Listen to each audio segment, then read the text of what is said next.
యేసు గెత్సెమనేలో చేసిన ప్రార్థన, ఆ ప్రార్థన యొక్క బలం, ఆ ప్రార్థన యొక్క శక్తి మనం ధ్యానం చేయబోతున్నాం. యేసు ప్రభువు చేసినటువంటి ప్రార్థన చెమట రక్త బిందువులుగా మారునంతగా చేసిన ప్రార్థన. చెమటలు గారుతున్నాయి కానీ చెమట రక్తంగా మారడం, చెమట స్థానంలో రక్తం కారడం ఎన్నడైనా మీరు ఊహించారా? ఎంత వేదనతో ప్రార్థన చేస్తే కానీ చెమట రక్త బిందువులుగా మారదు. Jesus Christ prayed unto his father with a great agony. నా ప్రాణం మరణమందునంతగా వేదన పడుచున్నది, మరణమగునంతగా వేదన పడుచు ప్రార్థన చేశాడు ప్రభు. 5వ ఆదివారం గెత్సెమనేలో యేసు చేసిన ప్రార్థనలోని ఆ భావం, ప్రార్థనలోని శక్తిని మనం ధ్యానం చేస్తున్నాం. ప్రియమైన దేవుని బిడ్డలారా,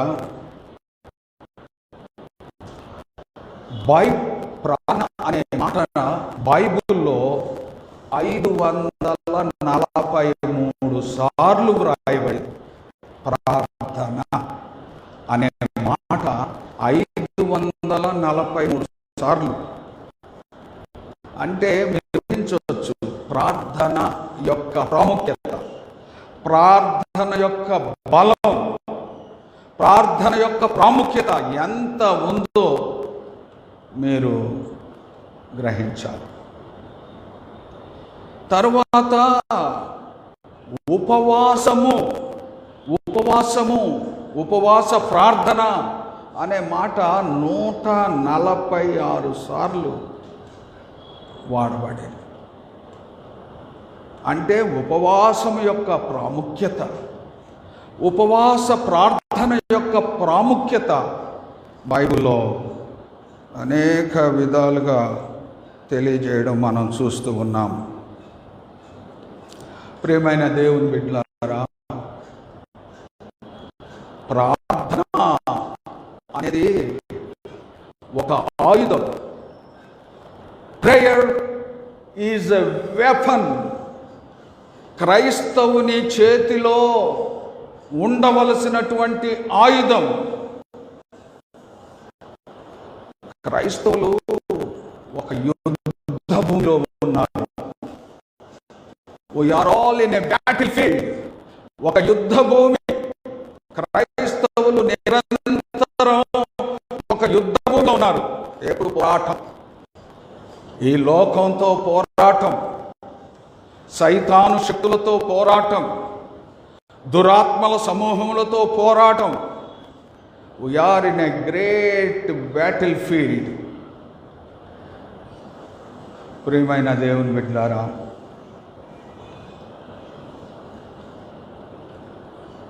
ఈ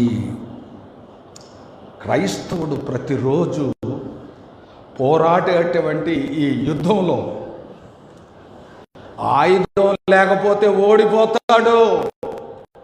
నీ చేతిలో ప్రార్థన అనే బలమైన ఆయుధం లేకపోతే ప్రతిరోజు నీవు ఓటమిని రుచి చూడక తప్పదు. Why Christians are failing every day in spiritual life? ఆత్మీయ జీవితంలో క్రైస్తవులు ప్రతిదినం ఎందుకు ఫెయిల్ అయిపోతున్నారు? ప్రార్థన అనే ఆయుధాన్ని చేతిలో పట్టుకోవడం లేదు. ఎట్టి శక్తినైనా జయించగలిగినటువంటి ఆయుధం ప్రార్థన అనే ఆయుధం. ప్రియమైన దేవుని బిడ్డలారా, ఈ ఉపవాస వ్రత దినాల్లో మీరు ఉపవాసం ఉండండి, ఉండకపోండి, దట్ డజంట్ మ్యాటర్. చాలామంది ఉపవాసం అంటారు. ఉపవాసం ఉండు, నీ శక్తి కొలది. ఒకవేళ ఉపవాసం ఉండకపోయినా, whether you fast or not, but pray continually. ప్రార్థన విడవద్దు, ప్రార్థన మానవద్దు, ప్రార్థన చేయండి. ఉపవాసం ఉండి ప్రార్థన చేస్తే మంచిది. ఒకవేళ నువ్వు ఉపవాసం ఉండలేకపోయినా ప్రార్థన చేయడం మరవద్దు. ఈ ఆల్ దీస్ లెంట్ డేస్, ఈ రోజులన్నిటిలో ప్రార్థనకు ప్రాముఖ్యత ఇవ్వండి. ప్రార్థన అనే బలమైన ఆయుధాన్ని చేపట్టుకోండి. ఏమైనా దేవుని బిడ్డలారా, it's a powerful weapon. Prayer is a powerful weapon. సాతానుగాడి ఎత్తులు, సాతానుగాడి జిత్తులు, సాతానుగాడి కుట్రలు, సాతానుగాడి కుతంత్రాలు, సాతానుగాడి కుయుక్తులు, సాతాను వేసే అగ్ని బాణాలు జయించాలి అంటే ప్రతి క్రైస్తవుడు ప్రార్థన అనే ఆయుధాన్ని తప్పకుండా ధరించాలి. నువ్వు జయిస్తావు, నీకు ఓటమి ఉండదు. సాతానుగాడు నిన్నేం చేయలేడు. ప్రార్థన అనే ఆయుధం నీవు తప్పకుండా ధరించాలి. రెండవ విషయం ఏంటంటే, prayer is a key to heaven. Prayer is a key to heaven. ప్రార్థన అనేది పరలోకానికి ఒక తాళపు చెవి లాంటిది అని ఒక భక్తుడు అన్నాడు. ఒక చాలా గొప్ప భక్తుడు అన్నాడు, prayer is a key to heaven. పరలోకంలోకి ఎవరైనా పోవాలి అంటే ప్రార్థన అనే తాళం చెవి కలిగి ఉండాలి. ఆ ప్రార్థన అనే తాళపు చెవి నీ చేతిలో ఉంటే నువ్వు పరలోకానికి వెళ్ళిపోతావు. Prayer is a key to heaven. ప్రేమైన దేవుళ్ళారా, తర్వాత ఈనాడు క్రైస్తవ కుటుంబాలు, క్రైస్తవ సంఘాలు ఆత్మదేవుని ఆరాధనా స్థలాలుగా ఉండాలి. ఆత్మదేవుని ఆరాధించే స్థలాలుగా ఉండాలి మన గృహాలు, మన సంఘాలు. కానీ ఈనాడు అనేక సంఘాలు, అనేక కుటుంబాలు సైతాను నిలయాలుగా మారాయి. ప్రియమైన దేవుని బిడ్డలారా, ప్రార్థన లేని సంఘాలు, ప్రార్థన లేని కుటుంబాలు సైతాను నిలయాలు. నేను మన సంఘం విషయంలో చాలా గొప్పగా I feel very proud of my church. ఎందుకంటే తెలంగాణ రాష్ట్రంలో, ఆంధ్ర రాష్ట్రంలో మన సంఘంలో జరిగినట్టుగా ప్రార్థన సహవాసం ఎక్కడ మీరు పరిశోధించి చూడండి. Our church is growing in prayer. We have prayer groups and we have prayer rallies. ఎక్కడ ప్రార్థన గుంపు, ప్రార్థన యోధులు, నిరంతరం ప్రార్థన జరిగే స్థలాలు, ప్రతిరోజు తెరిచి ఉంచిన సంఘాలు ఎక్కడ లేవు. తెలంగాణ రాష్ట్రం, ఆంధ్ర రాష్ట్రం. ఇప్పుడు నేను మాట్లాడే ఈ ప్రసంగాలు తెలంగాణ రాష్ట్రంలో చాలా మంది వింటున్నారు. ఆంధ్ర రాష్ట్రంలో చాలా మంది ఈ ఫేస్బుక్ ద్వారా చూస్తున్నారు. నేను సవాల్గా చెప్తున్నాను, Suryapet secondary Baptist church is a church of prayer. ఒక సంఘము, జీవించుతున్న సంఘము. It's a living church, it's not a dead church. ఇది జీవించుతున్న సంఘము, జీవము గల దేవుని సంఘము అనే దానికి ఒక్కటే సైన్, ప్రార్థన. ప్రార్థనే దానికి చిహ్నం, ప్రార్థనే దానికి గుర్తు. Prayer is a symbol of a living church. జీవించుచున్న సంఘానికి గుర్తు ప్రార్థనే. ప్రియమైన దేవుని బిడ్డలారా, అందుకనే ఎక్కడికి వెళ్ళినా చెప్తాను నేను, మా సంఘం ప్రార్థనా యోధులున్న సంఘం, ప్రార్థనా గుంపులున్న సంఘం, నిరంతరం దేవుని మందిరం ప్రార్థన కొరకు తెరచి ఉంచిన సంఘం. ప్రియమైన దేవుని బిడ్డలారా, prayer is a powerful weapon. Prayer is a key to heaven. ఈ ఆయుధం నీ చేతిలో ఉండాలి, ఈ తాళం నీ చేతిలో ఉండాలి. నువ్వు జయిస్తావు, జయ జీవితంలో ముందుకు సాగిపోతావు. మరి ప్రార్థనకు ఆటంకాలు ఉన్నాయి బైబిల్లో. హిండరెన్సెస్ టు ప్రేయర్. ప్రార్థనకు అవరోధాలు, ప్రార్థనకు ఆటంకాలు. ప్రార్థనకు ఆటంకాలు ఒక 4 ఉన్నాయండి.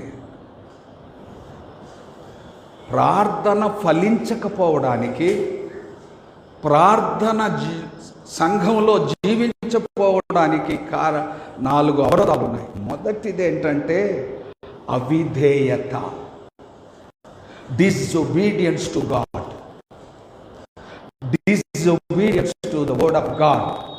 దేవుని వాక్యానికి అవిధేయత, దేవునికి అవిధేయత. అవిధేయత ఎక్కడ ఉంటుందో అక్కడ ప్రార్థనలు ఫలించవు. ఆ సంఘాల్లో చేసేటువంటి ప్రార్థనలు ఫలించవు. ప్రియమైన దేవుని బిడ్డలారా, రెండవది ఏంటంటే నిర్లక్ష్యం. కేర్లెస్నెస్. చాలామంది కేర్లెస్గా ఉంటారు. సంఘం అంటే కేర్లెస్, దేవుడు అంటే కేర్లెస్, దేవుని వాక్యం అంటే కేర్లెస్. ఏది కేర్ ఉండదు. కేర్లెస్నెస్, నిర్లక్ష్యం. నిర్లక్ష్యం ఎక్కడ ఉంటుందో అక్కడ ఎంత ప్రార్థన చేసినా ఫలించదు. ప్రార్థనకు అవరోధం నిర్లక్ష్యం, నీలో ఉన్న నిర్లక్ష్యం. ఏమైనా దేవుని బిడ్డలారా, నిర్లక్ష్యం ఉండకూడదు. యేసు ప్రభు గెత్సెమనీలో ప్రార్థనకి చేయడానికి వెళ్తూ శిష్యులను ఒక చోట ఉంచి, ఇక్కడ మీరు మెళ్ళో కలిగి ప్రార్థన చేయాలి. ప్రభు వచ్చాడు, నిద్రపోతున్నాడు. నిర్లక్ష్యం, నిద్ర అనే నిర్లక్ష్యంతో నిద్రపోతున్నారు. నిర్లక్ష్యంగా మరలా వచ్చాడు, నిద్రపోతున్నాడు, మరలా వచ్చాడు, నిద్రపోతున్నాడు. ఏంటి పేతురు, నువ్వు పెద్దోడివి, సంఘంలో పెద్దోడివి,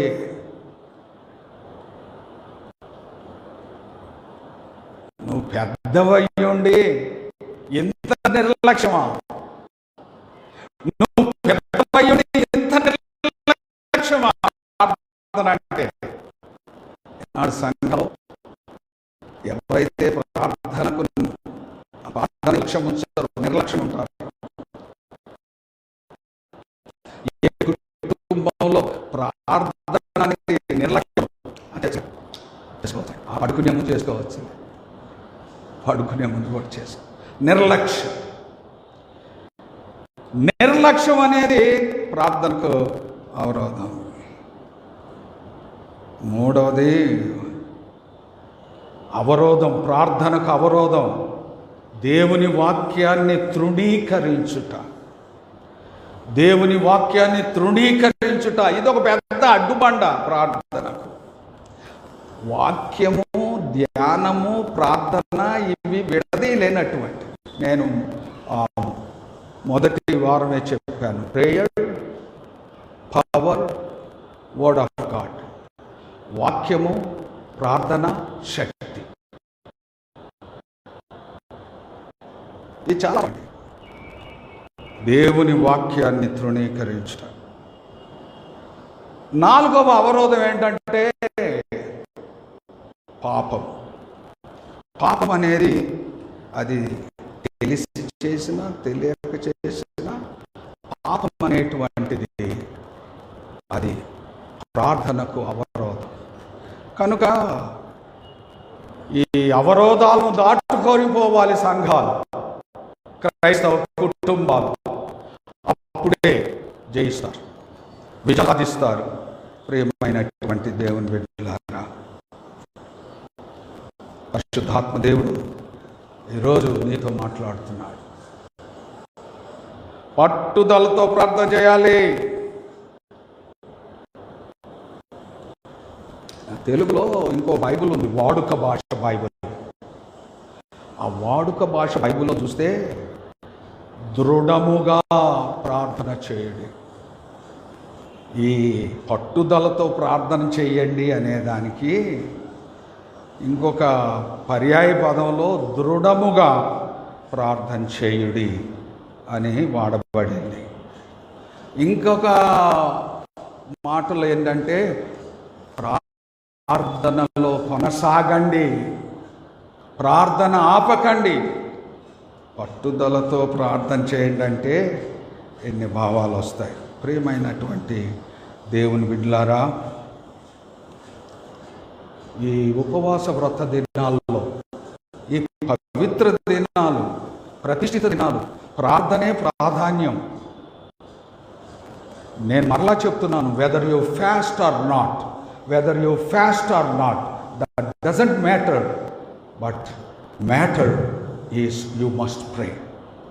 what is important is that you must ప్రే. ప్రతి ఒక్కరూ ప్రార్థన సమయం కలిగి ఉండాలి. ఈ లెంట్ డేస్లో, ఈ ప్రతిష్ఠిత దినాల్లో పట్టుదలతో ప్రార్థించేటప్పుడు ఆ ప్రార్థన దేవునికి ప్రీతికరమైన ప్రార్థనగా ఉండాలి. అంటే ఆ దేవుని సన్నిధిలో నీ ప్రార్థన చేరాలి అంటే కొన్ని విషయాలు ఉన్నాయి. ఒక 2 విషయాలు మనం ఇప్పుడు ధ్యానం చేయబోతున్నాం. మొదటిది మత్తయి సువార్త 16:24. మత్తయి సువార్త 16:24.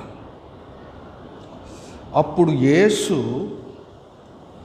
తన శిష్యులను చూచి, ఎవడైనను నన్ను వెంబడింపగోరిన యెడల తన్ను తాను ఉపేక్షించుకొని తన సిలువనెత్తుకొని వెంబడింపవలెను. ఈ శ్రమల దినాల్లో క్రైస్తవ సంఘాలు, క్రైస్తవ కుటుంబాలు, విశ్వాసుల సమూహం యేసును వెంబడించాలి, సిలువనెత్తుకొని వెంబడించాలి. ప్రతి ఒక్కరూ సిలువనెత్తుకొని ప్రార్థనానుభవంతో ముందుకు సాగాలి. ఎలా సాగాలి అంటే ఇక్కడ ఏమని రాయబడి ఉన్నది, తనను తాను ఉపేక్షించుకో. దేవుని బిడ్డలారా, ఈ ప్రార్థన అనుభవంలో మన సంఘ ప్రార్థనలు, మన కుటుంబ ప్రార్థనలు, మన వ్యక్తిగత ప్రార్థనలు ఫలించాలి అంటే, ప్రభువుకు ప్రీతికరమైన ప్రార్థనలుగా ఉండాలి అంటే, ప్రభువు సన్నిధిలో అవి జ్ఞాపకార్థముగా చేరాలంటే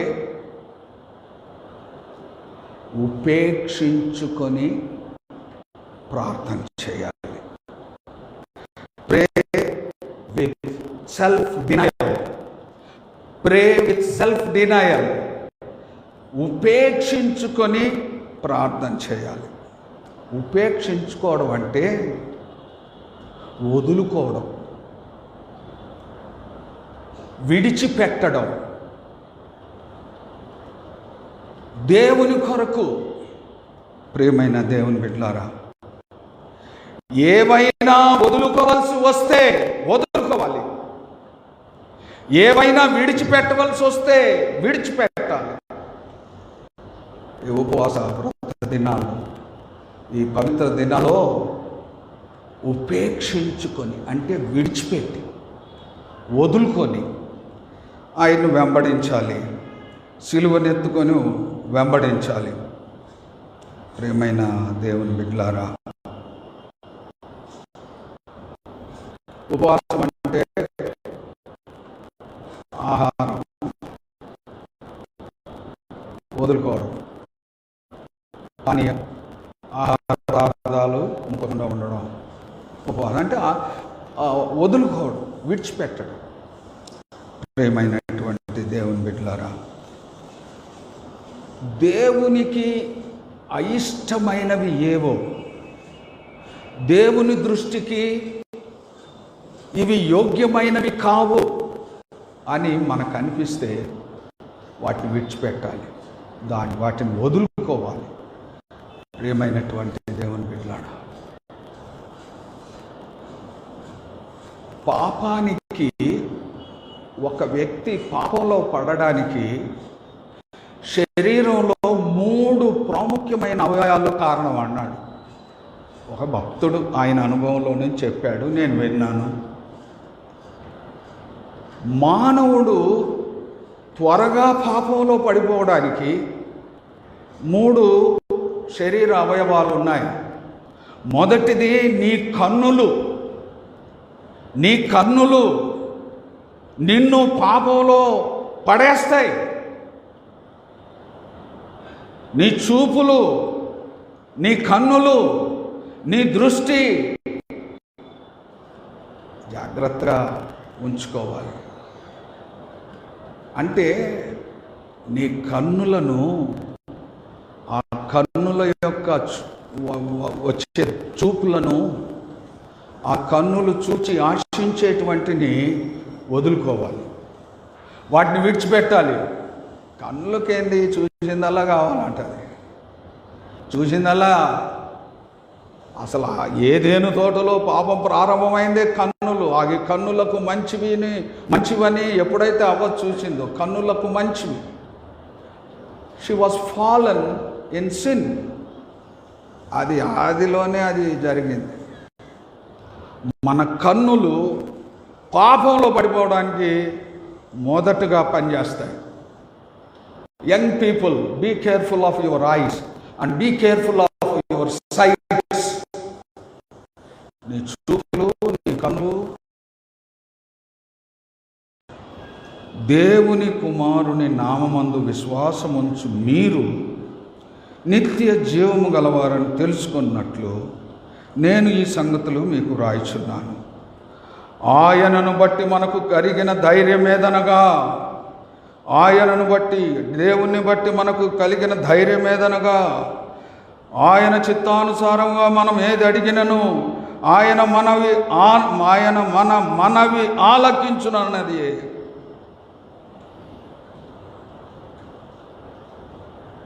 ఇక్కడ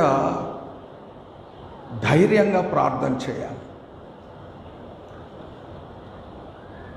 ఆయనను బట్టి మనకు కలిగిన ధైర్యమేదనగా, మనం ఏది అడిగినా అది ఆయన ఇస్తాడు.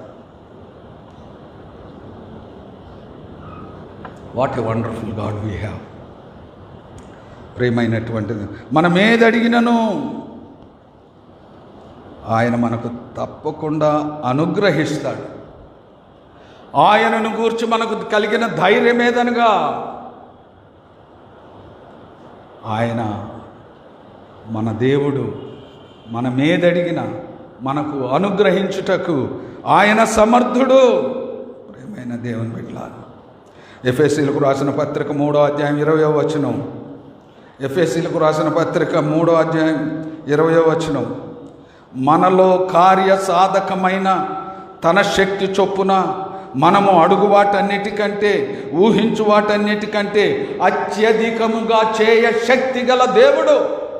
అత్యధికముగా చేయ శక్తి కలిగిన దేవుడు. ఈ కార్యసాధకమైన శక్తి ఎంత అద్భుతమైన మాట అండి అది. మనలో కార్యసాధకమైన శక్తి అంటే ద పవర్ ఆఫ్ ప్రేయర్. నీలో నాలో ఉండవలసినటువంటిది ద పవర్ ఆఫ్ ప్రేయర్. ఏ కార్యాన్నైనా సాధించగలిగిన శక్తి, మనలో కార్యసాధకమైన శక్తి చొప్పున, కార్యసాధకమైన శక్తి చొప్పున మనం అడుగు వాటన్నిటికంటే, ఊహించు వాటన్నిటికంటే, అడిగేవి ఇస్తాడు, ఊహించినవి ఇస్తాడు, వాటికంటే ఎక్కువ కూడా అత్యధికముగా చేయ శక్తి గల దేవుడు మనము సేవించి ఆరాధించే దేవుడు. అదే మన ధైర్యం. మనము ప్రార్థన చేసేటప్పుడు ధైర్యముగా ప్రార్థన చేయాలి. మనం ఏది అడిగినా మనకు ఇవ్వడానికి, మనం అడిగినవి ఇవ్వడానికి, అడగనివి ఇవ్వడానికి, ఊహించినవి ఇవ్వడానికి, ఊహించనివి ఇవ్వడానికి శక్తి గల దేవుడు మనం సేవించే దేవుడు. ప్రియమైన దేవుని బిడ్డలారా, మనం ప్రార్థన చేసేటప్పుడు ధైర్యంతో ప్రార్థన చేయాలి. ధైర్యంతో ప్రార్థన చేయాలి. యాకోబు పత్రిక 1వ అధ్యాయం 17వ వచనం. యాకోబు పత్రిక 1వ అధ్యాయం 17వ వచనం. శ్రేష్టమైన ప్రతి ఈవియు, సంపూర్ణమైన ప్రతి వరమును పరసంబంధమైనదై జ్యోతిర్మయుడగు తండ్రి యొద్ద నుండి వచ్చును. ఎంత అద్భుతమైన వాక్యం! ఈ వాక్యం ప్రతి ఒక్కరు కంటత పెట్టుకోవాలి. శ్రేష్టమైన ప్రతి ఈవియు, సంపూర్ణమైన ప్రతి వరమును పరసంబంధమైనదై జ్యోతిర్మయుడగు తండ్రి యొద్ద నుండి వచ్చును. ఏదైనా మన దేవుడు ఇవ్వడానికి సమర్థుడు. Our God is light. Our God is father of light. జ్యోతిర్మయుడగు తండ్రి ఆయన మనకిస్తాడండి. కనుక మన ప్రార్థనలు దేవుని సన్నిధిలో జ్ఞాపకార్థంగా చేరాలి అంటే, మన ప్రార్థనలు దేవునికి ప్రీతికరమైన ప్రార్థనలుగా ఉండాలి అంటే, మన ప్రార్థనలు ఫలభరితమైన ప్రార్థనలుగా ఉండాలి అంటే, దేవుని బిడ్డలారా, ధైర్యము, విశ్వాసిలో ధైర్యం ఉండాలి. నేను సేవించే దేవుడు, నేను ఆరాధించే దేవుడు, నేను పూజించే దేవుడు, ఆ పరలోకమందున్న జ్యోతిర్మయుడకు తండ్రి నేను ఏది అడిగినా నాకు ఇస్తాడు అనే ధైర్యంతో ప్రార్థన చేయాలి.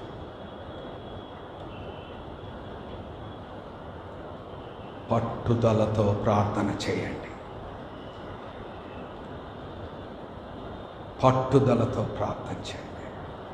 ఈ పట్టుదల ప్రార్థనల్లో ఒకటి ఉపేక్షించుకొని ప్రార్థన చేయాలి. Pray with self denial. రెండవది pray with boldness. Pray with great courage. ధైర్యంతో ప్రార్థన చేయండి. మీ ప్రార్థనలు ఫలిస్తాయి. మీ ప్రార్థనలు దేవుని సన్నిధిలో జ్ఞాపకార్థంగా చేరుతాయి. మీకు జయ జీవితం దేవుడు అనుగ్రహిస్తాడు. అలా జయ జీవితంలో మనం ముందుకు సాగడానికి పరిశుద్ధాత్మ దేవుడు మనకు సహాయం దయచేయనుగాక. ప్రార్థన చేసుకుందాం. ప్రార్థన దయచేసి అందరం తలవంచుకుందాం. పరిశుద్ధుడు పరలోకమందున్న మా తండ్రి, మీకే స్తోత్రాలు స్తోత్రాలు స్తోత్రాలు వందనాలు చెల్లిస్తున్నాం. ప్రార్థన యందు పట్టుదల కలిగి ఉండుడి అని మీ వాక్యం ద్వారా ఈరోజు మాతో మాట్లాడినందుకై మీ స్తోత్రాలు. ఉపేక్షించుకొని ప్రార్థన చేయండి. ధైర్యముతో ప్రార్థన చేయండి అని మీ వాక్యం ద్వారా మాకు ప్రబోధించినందుకై మీ స్తోత్రాలు. మా ప్రభువా, ప్రార్థనా జీవితంలో మేము ఎదగడానికి మాకు సహాయం దయచేయండి. ఈ ఆరాధనలో పాల్గొందిన ప్రతి బిడ్డను మీరు దీవించమని యేసు నామమున అడుగుచున్నాం తండ్రి. ఆమేన్.